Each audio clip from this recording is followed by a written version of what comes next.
తూర్పుగోదావరి జిల్లా రాజానగరం మండలం రాష్ట్ర ఉపాధ్యాయ సంఘం ఎస్టీయు మండల శాఖ సభ్యత్వ క్యాంపెయిన్లో భాగంగా తూర్పుగోదావరి జిల్లా ఎస్టీయు జిల్లా శాఖ పక్షాన అసోసియేట్ అధ్యక్షుడిగా నేను కూడా 3 రోజులు హాజరవడం జరిగింది. రాష్ట్ర నాయకత్వం, మండల నాయకత్వంతో పాటు ఈ 3 రోజుల పర్యటనలో భాగంగా మరి ఉపాధ్యాయులందరూ కూడా రాష్ట్ర ఉపాధ్యాయ సంఘం చేస్తున్నటువంటి కార్యక్రమాలని స్వాగతిస్తూ అందరూ స్వచ్ఛందంగా సభ్యత్వ నమోదు, అదేవిధంగా జనరల్ ఫండ్ను కూడా విరాళంగా మరి ధారాళంగా ఇచ్చి సంఘాన్ని ప్రోత్సహించడానికి ముందుకు వచ్చినందుకు జిల్లా శాఖ పక్షాన, రాష్ట్ర ఉపాధ్యాయ సంఘం జిల్లా శాఖ పక్షాన ప్రతి ఉపాధ్యాయులందరికీ కూడా పేరు పేరున ఉద్యమ నమస్కారాలు తెలియజేస్తున్నాం. అయితే ఈ క్యాంపెయిన్లో భాగంగా ఉపాధ్యాయుల అభిప్రాయాలను మేము తెలుసుకుంటే జిల్లా వ్యాప్తంగా, రాష్ట్ర వ్యాప్తంగా సభ్యత్వ నమోదు అనేది రాష్ట్ర ఉపాధ్యాయ సంఘం ఒక ఉద్యమంగా చేపట్టింది. రాష్ట్ర అధ్యక్షుల దగ్గర నుంచి మండల అధ్యక్షుల వరకు, సామాన్య కార్యకర్త వరకు ప్రతి ఒక్కరు కూడా ఈ ఉద్యమంలో, ఈ సభ్యత్వ నమోదు ఉద్యమంలో పాల్గొంటూ ఉన్నారు.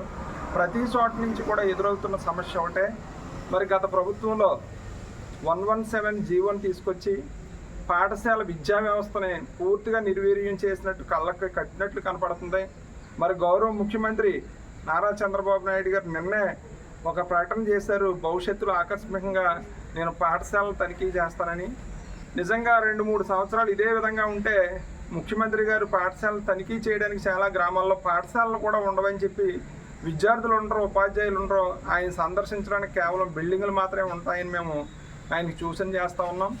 మరి యువగలం పాదయాత్రలో ప్రస్తుత విద్యాశాఖ మంత్రి గారు, అప్పుడు జాతీయ కార్యదర్శి, యువగలం పాదయాత్రలో భాగంగా మేము 11C1G7 రద్దు చేసి పాఠశాలకు పూర్వ వైభవం తీసుకొస్తాం. ఎందుకంటే ప్రభుత్వ పాఠశాలలో చదువుతున్నదే పేద మధ్యతరగతి కుటుంబాలకు చెందిన వాళ్ళే అని చెప్పి ఆయన అనేక మార్లు ప్రకటన చేయడం జరిగింది. మన ఉపాధ్యాయులు కూడా రాష్ట్ర ఉపాధ్యాయ సంఘంగా, అలాగే ప్యాప్టోలో భాగంగా కూడా మన రాష్ట్ర నాయకత్వం, జిల్లా నాయకత్వాలు కూడా వారికి అనేక సార్లు రిప్రజెంటేషన్ ఇవ్వడం జరిగింది పాదయాత్రలో. అదేవిధంగా చంద్రబాబు నాయుడు గారికి, అదేవిధంగా డిప్యూటీ సీఎం పవన్ కళ్యాణ్ గారికి కూడా గతంలో అనేక సార్లు ఉపాధ్యాయులు మన ప్యాప్టో తరఫున కానీ, మన రాష్ట్ర ఉపాధ్యాయ సంఘం తరఫున మనం అనేక సార్లు రిప్రజెంటేషన్స్ ఇచ్చాం. అందరూ ముక్త కంఠంతో 11C7G1 రద్దు చేసి మీకు పాఠశాలకు పునర్వైభవం తీసుకొస్తాం, మెగా డిఎస్సి ప్రకటిస్తామని చెప్పారు.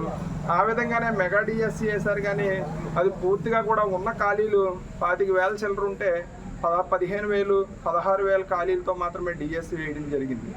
అదేవిధంగా వారు మేనిఫెస్టోలో ఎన్నికలకు ముందు వెళ్తున్నప్పుడు స్పష్టంగా వ్యక్తం చేశారు, మాది ఉద్యోగ పక్షపాత ప్రభుత్వం, ఖచ్చితంగా మేము అధికారంలోకి వచ్చిన వెంటనే ఉద్యోగులకి ఐఆర్ ప్రకటిస్తాం, పెండింగ్ డిఏలన్నీ ప్రకటిస్తాం, అలాగే చాలా మంచి పిఆర్సీని ప్రకటిస్తామని చెప్పి, అమలు చేస్తామని చెప్పి ప్రకటనలో చేశారు.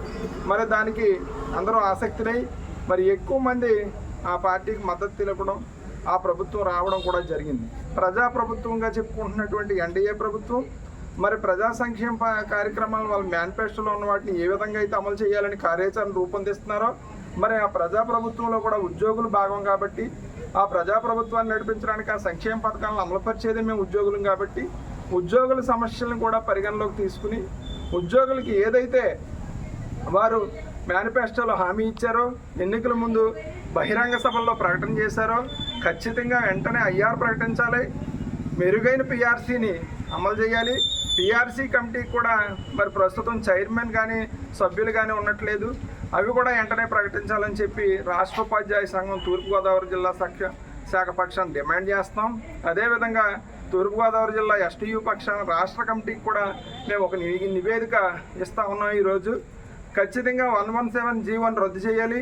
రద్దు చేసిన తర్వాత మాత్రమే ఉపాధ్యాయుల యొక్క సర్దుబాటు అనేది చేయాలి తప్ప ఏ విధమైన ప్రామాణికత లేకుండా వెంటనే ఈరోజు మీ వివరాలన్నీ ఇవ్వండి, మీ వివరాలన్నీ టిస్టులు అప్లోడ్ చేయండి అని ఒక రోజు ఉపాధ్యాయులందరినీ కూడా ఇబ్బందులు పెట్టి గందరగోళాలకు గురి చేసి వారు ఇష్టం వచ్చినట్టు కనుక సర్దుబాట్లు చేస్తే ఇది ఫ్రెండ్లీ గవర్నమెంట్ అవదో, ఉద్యోగ పక్షపాత ప్రభుత్వం అవదో, ముఖ్యంగా ఉపాధ్యాయ పక్షపాతం ప్రభుత్వం కూడా అవదని చెప్పి మేము సూచన చేస్తూ, మరి ఉపాధ్యాయ పక్షపాత ప్రభుత్వంగా, విద్యా వ్యవస్థను పరిరక్షించే ప్రభుత్వంగా, అలాగే ఉద్యోగ పక్షపాత ప్రభుత్వంగా మీరు ఉండాలనుకుంటే ఖచ్చితంగా కూడా మీరు ఇచ్చిన హామీలు అమలు చేయాలని చెప్పి ఈ సందర్భంగా తూర్పుగోదావరి జిల్లా ఎస్టీయూ పక్షాన ప్రధానంగా డిమాండ్ చేస్తూ ఉన్నాం. ఇవే డిమాండ్ని రాష్ట్ర కమిటీ ద్వారా కూడా ప్రభుత్వం దృష్టికి కూడా తీసుకెళ్లాలని మా రాష్ట్ర ఉపాధ్యాయ సంఘం రాష్ట్ర అధ్యక్ష కార్యదర్శులు సాయి శ్రీనివాస్ గారికి, అలాగే రఘునాథ్ రెడ్డి గారికి కూడా జిల్లా పక్షాన్ని విజ్ఞప్తి చేస్తూ ఉన్నాం.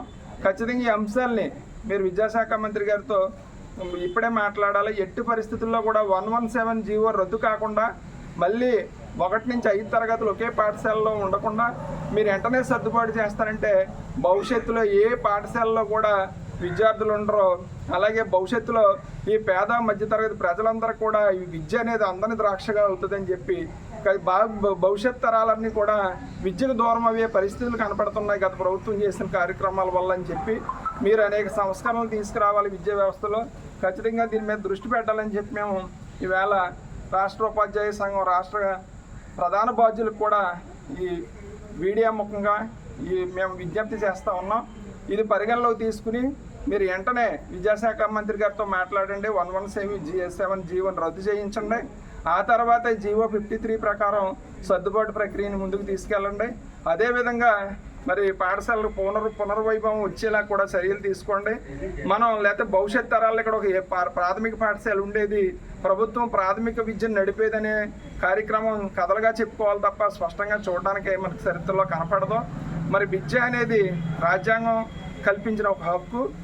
0 నుండి 14 సంవత్సరాల వయసు కలిగిన ప్రతి భారతీయ విద్యార్థి పౌరుడికి కూడా విద్యను అందించవలసిన బాధ్యత ప్రభుత్వంపై ఉంది కనుక అటువంటి బాధ్యత నుంచి తప్పుకుంటానన్న ప్రభుత్వం ఏ ప్రభుత్వం కూడా మనుగడ సాధించదు కనుక 0 నుంచి 14 సంవత్సరాల వయసు కలిగిన ప్రతి పౌరుడికి ఉచిత నిర్బంధ విద్యను అందించవలసిన బాధ్యత రాజ్యాంగమే చెప్పింది కనుక మీరు ఆ రాజ్యాంగ బాధ్యతని తప్పుకుని బయటకు వెళ్ళడానికి ఎట్టి పరిస్థితుల్లో కుదరదని మేము విజ్ఞప్తి చేస్తూ రాష్ట్ర ప్రభుత్వం ఈ అంశాల మీద పరిగణనలోకి తీసుకుని తక్షణమే విద్యా సంస్కరణ చేసి విద్యా వ్యవస్థను కాపాడాలని చెప్పి మేము విజ్ఞప్తి చేస్తాము. ధన్యవాదాలు.